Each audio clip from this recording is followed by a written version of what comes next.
And they devoted themselves to the apostles' teaching and the fellowship, to the breaking of bread and the prayers. And awe came upon every soul, and many wonders and signs were being done through the apostles. And all who believed were together and had all things in common. And they were selling their possessions and belongings and distributing the proceeds to all, as any had need. And day by day, attending the temple together and breaking bread in their homes, they received their food with glad and generous hearts, praising God and having favor with all the people. And the Lord added to their number day by day those who were being saved.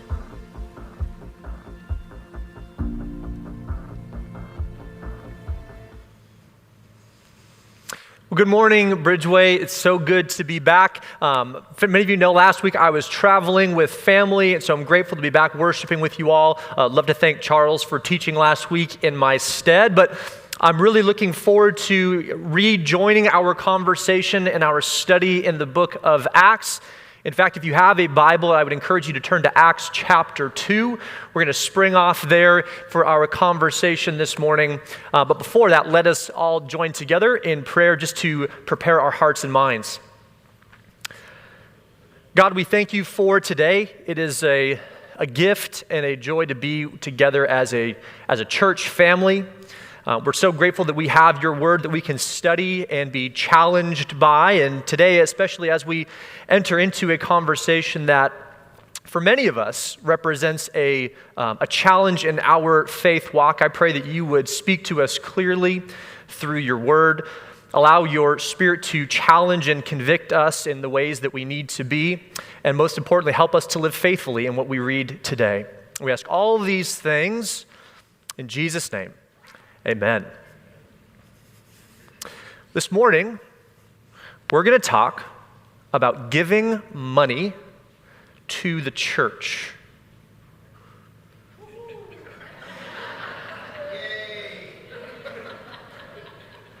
That went way better than I thought. You know, the reality is when we use those three words, church, money, and giving in close proximity, there is inevitably an emotional response. As we see already today, some of us have actually a positive reaction to this teaching because you have experienced New Testament generosity principles firsthand in your life, and you have found that not only do you receive spiritual blessing, you actually receive a certain degree of joy from giving. And you're hoping that people around you today get that same experience that you have had. There's probably, though, a second group of people today who you're probably more neutral when it comes to the conversation. Perhaps you would put yourself in the category of having good intentions, but for whatever reason, it's just been hard for you to follow through on those intentions. And then there's a third group of people today, and you are ticked because you finally came to church, or maybe it's for the first time in a long time, and yet another pastor gets up on a stage wanting to talk to you about what you should do with your money. And you would frankly love to make for an exit right now if you were not so concerned about what people might think, which also reminds me of a fourth group of people who just really have to go to the bathroom really, really bad. And if you do need to take care of any bodily functions, we are a church of grace. We love you, and so please take care of yourself. But you know, as we jump into this conversation, there's an elephant in the room that I rarely, if ever, hear preachers address when we talk about money and giving, particularly giving money to the local church, which is this. It is some tension that exists where you see what's going to happen the next 20 or 30 minutes here as an attempt at veiled spiritual manipulation. Where I'm going to open up the Bible and try to get you to give money to the church, which somehow also will eventually enrich me personally. That's a common experience, and frankly, if you have a negative expectation of what we're going to talk about today, I would just simply say, and we're really glad that you're here. And we're glad that we can have this conversation together. it's a challenge for all of us in various ways. And so we're going to jump into God's word this morning because we do see, if you have a Bible, in Acts chapter 2, verse 42 through 47, we see a snapshot, as it were, of the early church. Luke tells his story about the believers after the day of Pentecost, and we've been focusing on this picture of this community. And I want to direct your attention to verse 45, where Luke says that they, being these new Christians, sold their property and possessions and shared the money with those in need, which is a pretty extraordinary statement. Because what Luke tells us is that not only did these people give just kind of trinkets, they actually, some of them at least, got together and sold possessions and even real estate, and they took the proceeds of those sales and they gave it away to poor people. And if you're anything like me, when I read this picture of radical generosity, can we just acknowledge, I'm checking my pocketbook, my wallet, I'm holding on, because this is some pretty radical stuff that Luke tells us that these Christians not only did, but they were known for. They were known to be a radically giving, generous, self-dispossessing community. And frankly, there's a lot we have to live up to in terms of their example. But let's go back to this whole idea here, because when we talk about money, I think some of the initial response we have to this conversation is that this. Actually, can we? There we go. Cool. That was awesome. Okay. When we talk about money, this is true outside the church, but particularly inside the church. My basic observation is that when we talk about money, we're not really talking about money, are we? Money is, if you like, a metaphor for things in our lives that have value to us. Think about it. There's a blank behind this word money that we all fill in different ways. It's more complicated, I think, than simply saying money is about your heart, which you've probably heard in a sermon before. And so let's be a little more precise here when we talk about money. And in fact, helpful to this might be the work of a man named Abraham Maslow. Now, Maslow was a psychologist or a psychiatrist in the mid-20th century, and he developed what he called the hierarchy of human needs, and there are 5 of them. There are 5 basic categories that help us to describe what we need as human beings. And the first level is what are called physical. Of course, I'm going to have to see my handwriting here. That's going to be bad. Physical needs. And physical needs, if you are stuck on a desert island for 30 days, you will be concerned with your physical needs. A shelter over your head, fire, food, etc. The next need is the need for safety. Now, safety means a variety of things. It could mean a general sense of personal well-being. Just knowing that you're not going to be mugged on the way to work is safety. Having a job or a consistent stream of income is usually what it means in our culture. That's all included in safety. Next is love. Now, love, what Abraham Maslow means by love, is a network of family or friend type relationships, a community of people that loves you and that accepts you. And as we keep moving up, we next come to the need of esteem. Now, esteem, just think about status. Things that give you a sense of importance or significance in a community, that's what esteem means. And then finally, at the very top, we have what's called self-actualization, which is, you remember that commercial for the Army National Guard, where you can be all that you can be. Now, another observation is that all of these, at least in a modern American context, all of these needs have a certain dynamic or a certain need for money attached to them. And so when we're talking about money, my premise is that most of us are talking about one of these 5 needs, or maybe even a combination of those things. A couple of years ago, back in Eugene, I was talking to a friend about giving and generosity in a context a lot like this, and she came up to me after I was done talking, and she said, these are always hard conversations for me. She's like, first of all, I really take offense at the idea that I've been accused that I have a heart issue when it comes to giving money. She's like, I don't have a heart issue. I want to give. I want to be generous. But she says, every time the offering plate comes by, she says, I immediately go back to when I was in 7th grade. She says, my mom, who's a single mom, lost her job. Then we got evicted from our apartment. And she says, then we spent 3 months living in the back of my mom's 1994 Honda Civic behind Walmart. And she said, so whenever I see the offering plate go by, or so whenever someone talks about money, she's like, I just think about living in the back of my mom's car for 3 months.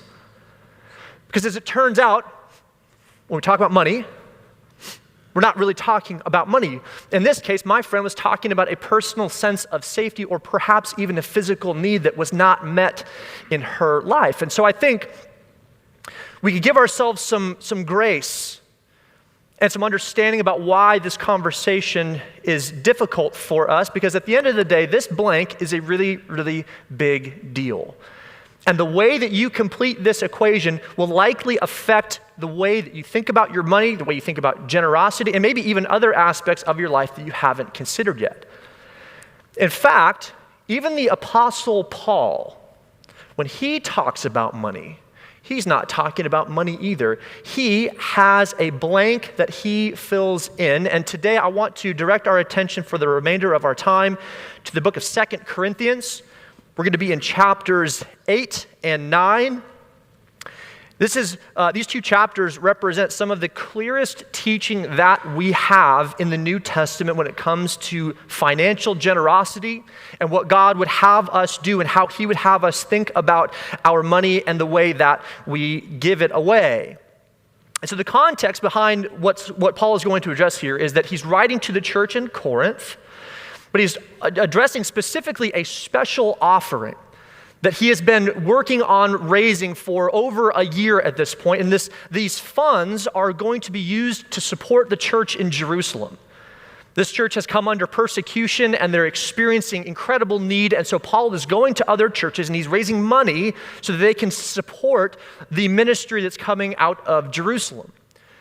Now, what Paul is not talking about here, what we're going to read in these next few verses, he is not talking about giving our time. He's not talking about our talent or spiritual jewels in our crown. He's talking about money. And the reason why I emphasize this fact is that if you read through all of 2 Corinthians chapter 8 and 9, you will find that the word money is used 0 times. The word money never appears in 2 chapters of teaching about money, which I find to be surprising until we realize that money isn't about money. There's a blank that even Paul fills in, and I'm going to challenge you. I'm not going to tell you what it is. I want to see if you can, as we unpack this teaching, I want to see if you can discover how Paul views his money and how it changes his views on generosity.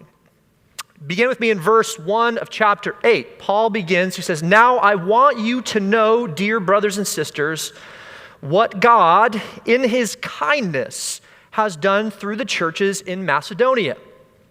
Now, my translation translates the Greek word charis or charis as kindness, but the better translation is the word grace. Charis is the Greek word that we usually have for grace. And in fact, in your Bibles, you might have, your Bible might say something to the effect of that what God in his grace has done through the churches in Macedonia. Now, it's probably a good question. What is grace? You've probably heard sermons on grace, and I would boil it down to this. Grace is fundamentally a gift. It is God's kindness and love that he gives to us freely when we have faith in Jesus. Grace is a gift. Now, as Christians, we understand that there are two things that we must do with grace. The first is that we freely receive grace, realizing that we can't on our own attain God's love or God's favor. So we receive it. And then the next thing we do is we freely give it away. That's what we do with grace. Now, God's grace has done something in the churches of Macedonia. Let's read about what that is in verse 2. They are being tested by many troubles, and they are very poor. But they are also filled with abundant joy, which has overflowed in rich generosity. For I can testify that they gave not only what they could afford, but far more, and they did it of their own free will. All right, so what Paul is doing in the first part of this teaching is he's actually creating, like very typical of Paul, a theological argument. He's helping us to understand a spiritual principle that then he will make a practical one. And so what he is saying is that in response to a realization of God's grace and his love and his kindness, this Macedonian church, which apparently are poor people, which we have no other reason to assume that he means anything other than they don't have a lot of money or financial possessions. In response to grace, these poor Macedonians responded with rich generosity. And I love how Paul mixes these words, poor and rich, generous and joyful, things that oftentimes we see as mutually exclusive. Because if you're generous, how can you be joyful? If you're poor, how can you be rich in generosity? Yet Paul does not see any contradiction. Verse 4, it says, they begged us again and again for the privilege of sharing in the gift for the believers in Jerusalem. Pause on verse 4. The word gift, what Paul is talking about, is a financial offering. It's money, it's cash that they are going to bring to the church in Jerusalem. But would you know that the Greek word that Paul used for the word gift is the word charis, or charis, which is the word grace. Verse 5, they did even more than we had hoped, for their first action was to give themselves to the Lord and to us, just as God wanted them to do. So we have urged Titus, who encouraged your giving in the first place, to return to you and encourage you to finish the ministry of giving. And would you know it? The word giving is the Greek word charis, which means grace. Verse 7, I love how Paul changes here. He says, since you excel in so many ways, in your faith, your gifted speakers, your knowledge, your enthusiasm, and your love from us, I want you to excel also in this gracious act, there's the word grace again, this gracious act of giving. Now, Paul is changing his tune here, and he's being very, very intentional with the Corinthian church. First of all, remember that if you've read through 2 Corinthians, you know that the relationship between Paul and the church is strained. And I can speak firsthand to say that, man, preaching on money is never any more fun than when your church is already really ticked at you. So Paul is being very intentional here. First of all, he wants to encourage the church. And just notice what he says. He says, you excel. Excel means you're overflowing. You are doing amazing in all of these ways. In your faith, in your speaking, knowledge, enthusiasm, your love. And he wants them to know how much he cares and how much he sees and how proud he is of this church. He says, you're doing so well in all of these. But then he changes his tone. He says, here's what I'm going to challenge you to do. I want your financial generosity to match how you excel in all these other areas. I want your financial generosity to be as strong as your faith, to be as eloquent as your words. If he was in Texas, he might even say it this way. He said, y'all need to grow in the grace of giving. You need to grow in this area. And Paul, again, very diplomatic when he says this. He says, I want you to excel in this area as well as you're doing in that area, which means, frankly, that the Corinthians in some way, shape, or form have faltered in this area. Or it's an area that maybe they've had good intentions with or a desire, but they've never fully followed through with this teaching. Verse 8 and 9, we see Paul brings this theological argument to a close. He says, I am not commanding you to do this, but I am testing you to see how genuine your love is by comparing it with the eagerness of the other churches. You know the generous grace of our Lord Jesus Christ.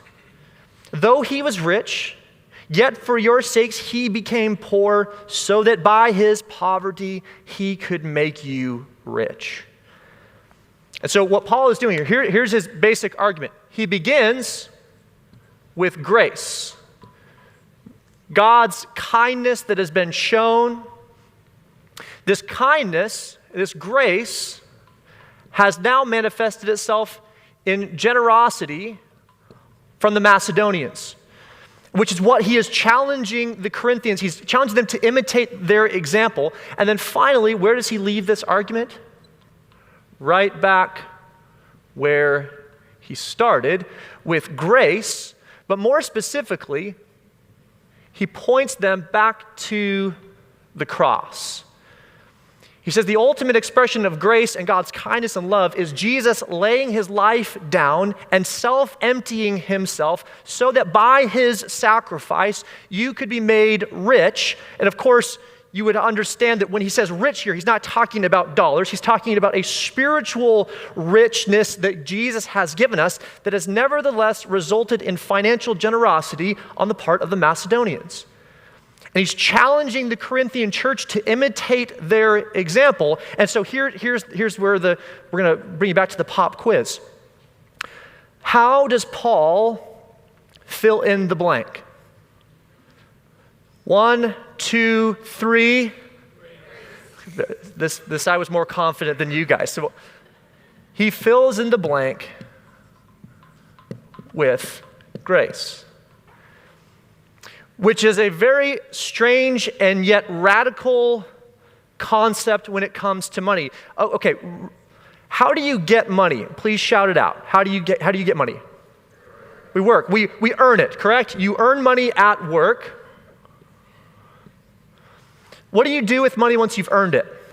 Throw it out. Spend it. Someone said save. First of all, good for you, but saving is just delayed spending. So, we earn money and we spend money, which is exactly what you're supposed to do with money, by the way. In fact, that's all you can do with money, is earn it and spend it. How do you receive grace? I just told you. You receive grace. And then what do you do with grace once you've received it? Give it away. Give it. When Paul talks about money, the background image in his mind is the cross of Jesus. It is God's unmerited favor that has been shown to all who believe in Jesus. And so when Paul is really talking about money, he can't get grace out of his mind. And it changes the way that he thinks about generosity. And so what he does is, notice when he tells the church what he really wants from them, he says, I want you to grow in the gracious act of giving. Then Paul gets really practical. That was pretty cool. Come on. Paul gives us 3 principles. Read with me in verse 10. Here's my advice. It would be good for you to finish what you started a year ago. Last year, you were the first who wanted to give, and you were the first to begin doing it. Now you should finish what you started. Let the eagerness you showed in the beginning be matched now by your giving. First principle is faithfulness. If you want to grow, I should not talk about this and right at the same time, faithfulness. If you want to grow in grace, Paul tells us the first thing we do is we are faithful. Second, he says very simply, he says, give in proportion to what you have. A proportion is a part of a whole, which we would call a percentage. And then finally, he says this, and this is one of the most surprising things he says, whatever you give is acceptable if you give it eagerly. This is what it means to grow in the grace of giving. But as I look at this list, I also notice that there are certain challenges associated with it. In fact, I would not be surprised that if you are wanting to grow in grace, I'm guessing that one of these, at least one, represents a special challenge to you. Faithfulness, proportionality, or eagerness. Let's talk about faithfulness, because this is a biggie. When Paul is writing this letter, he is being very diplomatic. But what he is saying in this principle, he says, when I want you to finish what you started, he is saying in more pointed terms that when it comes to giving, good intentions don't really count. Which is very direct teaching. He's saying that it's great that you were excited. It's great that you were fired up a year ago when I came to you and when I cast this vision. And you were excited. You're like, sign me up. Let's give all the money. He says that eagerness is fantastic, but now you have to match your eagerness with faithfulness. And for us, this is a really challenging one for us in this moment that we're in right now. Because there's a lot of people in this room who you are excited, you love giving, but you're struggling with faithfulness. Because you listen to the radio and you watch the news and you see all the same things everyone else is seeing. And it makes it hard for us to follow through. Even as a community, you guys know that we've been in a season of generosity above and beyond what we've probably done in the past. When we launched our Bridge Beyond initiative, it's a 2-year initiative where we wanted to describe what we felt God was calling us to. And so we say, hey, we want to have our operations needs met. We want to launch 2 new missionaries, and we want to complete a children's building. And we said, we're going to do this, and man, we're excited about that. Who doesn't want to see more missionaries? Who doesn't want to see children being reached for Jesus? And what Paul is saying, and he's challenging all of us, he says, yeah, that excitement is great, but now it needs to be matched with faithfulness. For me, in my story of generosity, that's probably been the one that that's the challenge I had to overcome. I've never had an issue with wanting to give money. I never had a problem trusting my churches, but I did have a faithfulness problem.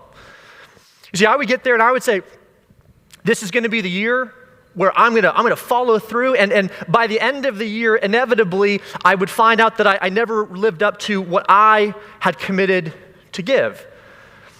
10 years ago, though, through the work of the Holy Spirit, but let's be honest, through my wife, we came together as we were preparing to join our lives in marriage. We came together and we said, what do we believe God is calling us to in terms of being good stewards with our money? And one of the first things we did is we said, hey, we are going to commit to giving first, saving second, and spending third. And from that moment on, 10 years ago, we have been faithful in our giving. But for me, this one did not come naturally. It's something that I needed a lot of help in. Let's talk about proportion. You see this little symbol right here. This is kind of a scary symbol for a lot of you because you know what I'm about to tell you. This is the part of the sermon where the pastor gets up and says, you need to tithe, which is basically me saying you need to take out your checkbook and give me 10%. Oh, by me, I'm sorry, I mean the church. You need to give the church 10% of your income, and let's hope that it's the gross income and not your net.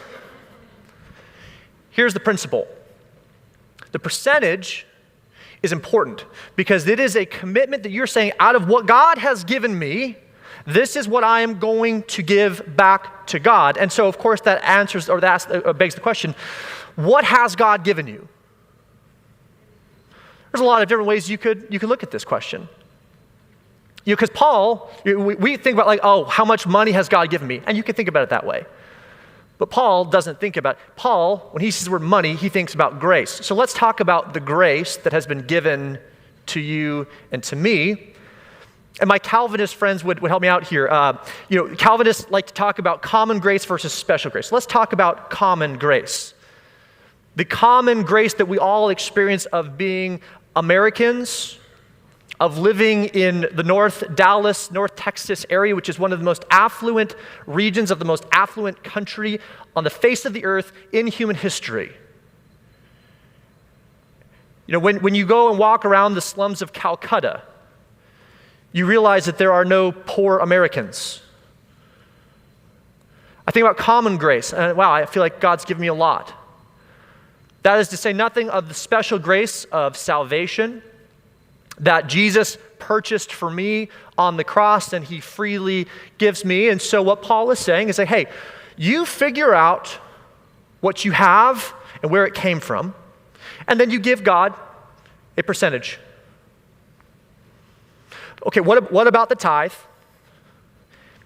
The tithe, for me, is a great principle. We find it in the Old Testament. I think you can make a reasonable argument that Paul, of course, was aware of the tithe and maybe he assumed the tithe. I don't know, okay. So for me, it's been helpful. At one point, it was a goal. Then it became a benchmark. And now it's probably become more of a milestone in Lizzie and I's financial generosity journey. And that's cool. That's our story. And so some people, man, you figure 10%, like, wow, I can never do that. Okay, not here to tell you what it is. Here's the one thing I will challenge you on.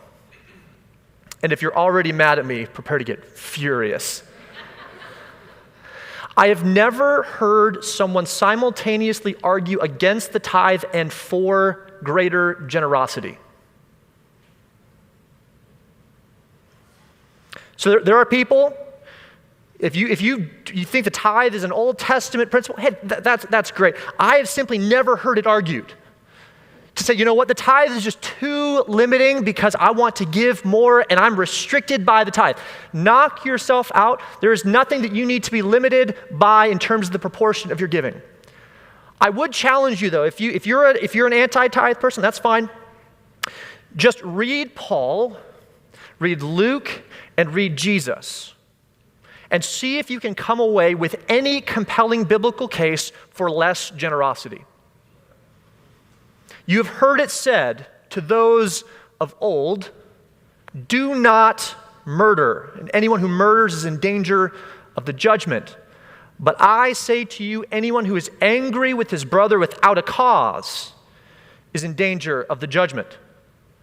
You've heard it said to those of old, you must bring a tithe. But I, Jesus, say to you, don't worry about the tithe. Give less. You realize how absurd that argument sounds when you hear it out loud. Yet it's precisely the same argument that I've heard time and time again. Let's talk about eagerness. This is where the heart comes in to giving.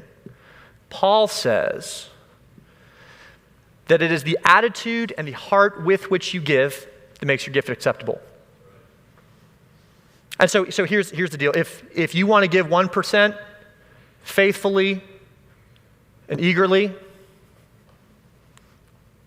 God says it's acceptable. If you want to give 100% of your income all the time and have a terrible attitude, it only affects your taxes. Your eagerness, the heart that you give, makes your gift acceptable. And so if you want to grow in the grace of giving, Paul's advice, give faithfully, give in proportion to what God has given you, and most importantly, give it with a cheerful, eager, glad heart.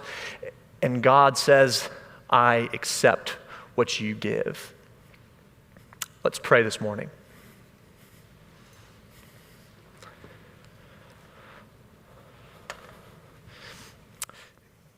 God, I don't like talking about money probably about as much as people in this room don't like hearing about it. For us, money and generosity, regardless of whether we are faithful or not, it still represents a challenge. It represents a part of our lives that is not just about money. As we've seen it means something more to most of us.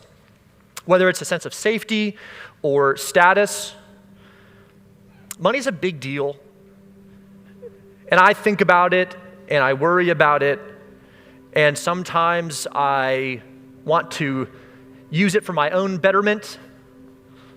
Sometimes I want to save it because I'm afraid of the future. And so God, I would simply acknowledge that that's where I'm at with money. And perhaps there are some friends in here who struggle just like I struggle, but who want to grow in the grace of giving. And so God, help us. For those of us who have eager and willing hearts, help us to grow in our generosity, realizing that it comes down to grace. It comes back to the fact that you were generous with us with your own Son who died on a cross for me and for my friends here while we didn't deserve it. And so God, help us to respond to that generosity with generosity. And God, today specifically, as we talk about being generous to the church with our money, help us to be faithful to whatever you are calling us to do. Help us to be proportional. Help us most of all to have an eager and willing heart in anything that we say and we do. So we thank you that we can come to you and have a difficult conversation and struggle and hopefully grow. We ask that you empower us by the work of the Holy Spirit in our lives. It's in Jesus' name we ask all of these things. Amen.